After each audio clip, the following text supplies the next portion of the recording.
What's going on, guys? It's God Hexe, and today we are back at it again with another game review.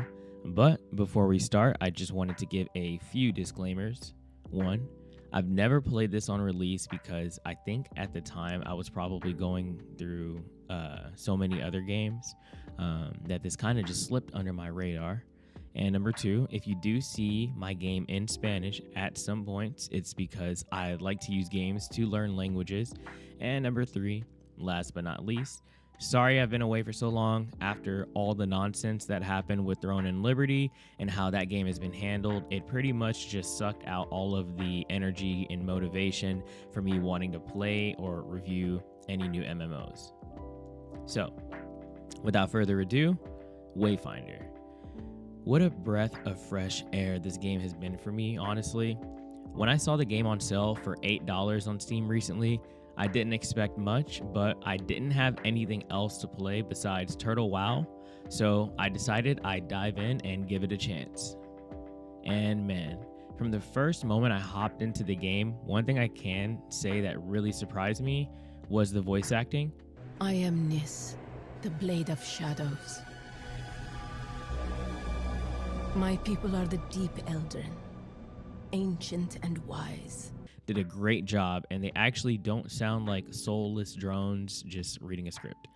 So when you first start up the game, you're given an option to choose your difficulty, and I highly recommend picking Nightmare mode. I'm not really one of those players that needs the hardest setting, but trust me, the game is so much more fun, especially with the bonus drops you get that carry out to other save games as well. After your difficulty, you are given 1 out of 3 characters to start with, which follow a bit of the Holy Trinity, with Wingrave filling out the tank, who can also dish out some heals, Silo being the tactical DPS, and Nis being your traditional assassin type DPS. Also, you can and will unlock every other character at some point in time during the story, so don't worry about that. When it comes to the story, if I'm being honest with you, I do not care too much about it, but from what I have seen when paying attention, it's pretty cool. Nothing that catches my attention too much, as there is a lot of reading when talking to characters in the world, so I tend to just only watch the cutscenes instead when they pop up, and I just skip over all the dialogue.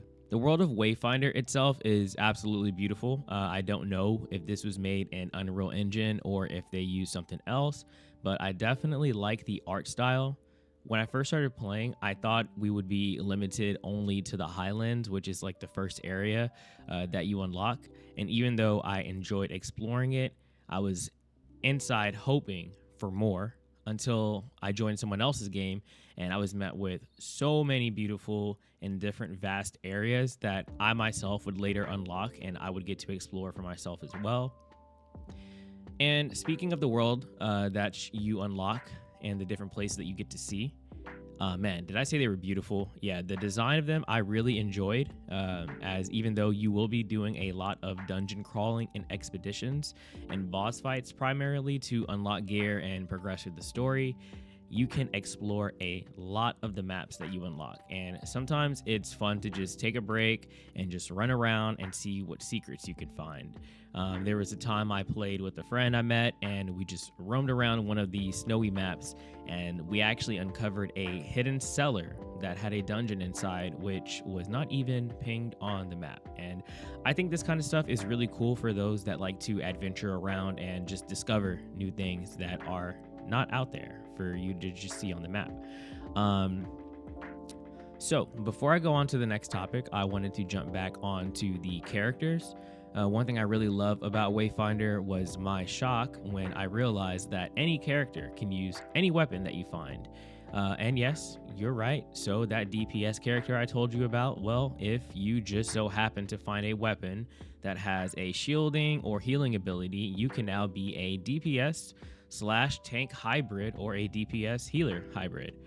There's been times where even I've swapped around, some daggers onto my healer, and it made for some super fun boss fights where I'm dashing around and I'm able to dish out some serious damage and help my teammates survive. So I think that's pretty cool. So for anyone who is looking for a class variety and playing with builds, you will never get bored with character builds in this game at all. It would be way too much for me to cover in this video, so I will save that for another day. And now onto the topic of cosmetics. So with this game, another thing I really love is that there is no cash shop at all. You unlock all gear and cosmetics in the game, and whatever gear you unlock or discover, you can use as cosmetics, and you can change the color scheme of almost everything, with there being hundreds of combinations. So even if someone's using the same exact character, they could have a completely different build and you guys will not look alike at all. I think this is super cool for those that like to have their character stand out and match your personality or your vibe, or go with whatever kind of build you're doing. Now for the multiplayer and the community aspect of the game, which for me is really important. Sometimes I won't even play a game if there's just too much of a toxic community around it. Another thing I think that Wayfinder does with this well is the multiplayer. For one, I really enjoy a game that is cross-platform play. So even if your friends are on console, whether it's PlayStation or Xbox, they can join you and vice versa to explore and play together. With nightmare mode, there's not as many people taking up that same difficulty level compared to normal or just hard mode. So the community is a lot more close-knit, tight-knit, and you end up running with or running into the same players multiple times. And I think that's super cool. It builds a small community of its own where I personally met some of the coolest players, and I've had some crazy moments in the mythic boss fights and like just barely surviving it all.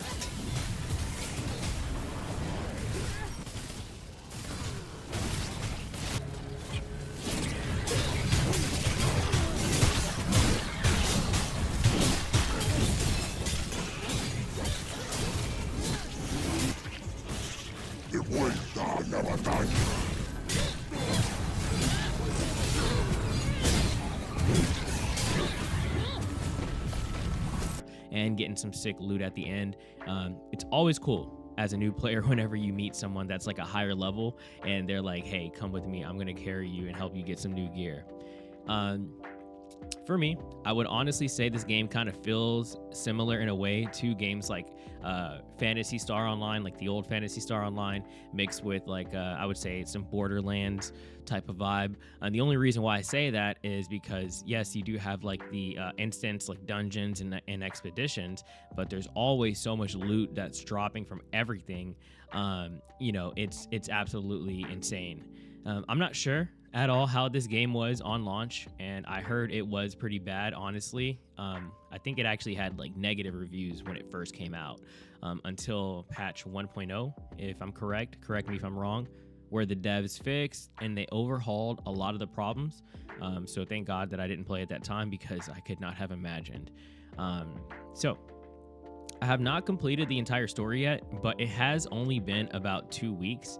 And I have put in almost 100 hours already between going to work, going to the gym.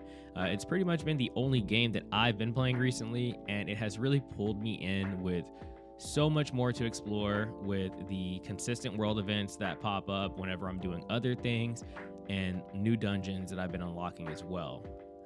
So the game is not perfect. I will just give a few cons to go over to kind of balance out a lot of the positives that I have said about this game. So here we go. Sometimes there are like connectivity issues that will cause you to get booted from the party whenever you're playing with other people, or you need to go back to the main menu and then rejoin to fix issues. I know there was a time yesterday where I couldn't open any chests. I had to leave a party and then join back in. The issue was fixed. There are times where your weapon disappears. I don't know if it's just me or if this has happened to any of you before, and it looks like you were just fighting with your bare hands, which even though it does look cool on some characters, it is a bit annoying.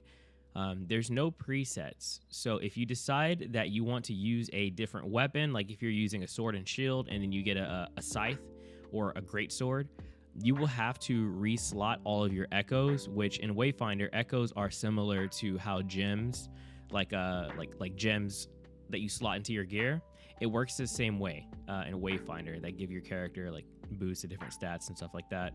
One thing I will say before I go on to the next one is that you can respec for free. You do not have to pay anything to respec. If you mess up something, you can just press a button. It'll refund you all of your materials and everything, and you just respec your points however you want it to be, which is another thing I think is super cool because let's say you make a build you don't like, respec. You can set it however you need to. All right, so next con. Too much dialogue to read sometimes for someone like myself. Some of you might like to actually read through, text and sit there, take it all in. For me, I'm more of a cinematic person, and I like the cinematics that just get to the point, that are beautiful, which this game does have. So that's pretty much what I end up doing, and I kind of skip over all the text.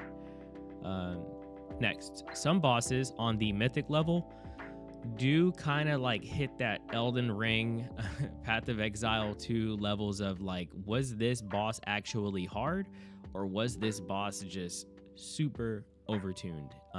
There was one in particular, I can't remember the name right now, I'll probably put it on the screen, but this boss had like, it was so many rats AoEs that were just all over the ground that you couldn't even stand there to do any damage, even whenever you were doing the mechanic, which you had to like jump around or fly around through the air to avoid getting hit. It was crazy.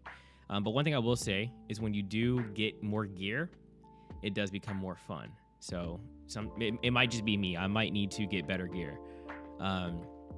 So I don't want to make this video too long, so I'll stop here for now. But overall, what I will say is if you are looking for an MMO that allows you to pick a class and tune it to your play style, get lost in build variety and creativity with zero microtransactions that allow you to explore until your heart's content, then I do highly recommend Wayfinder.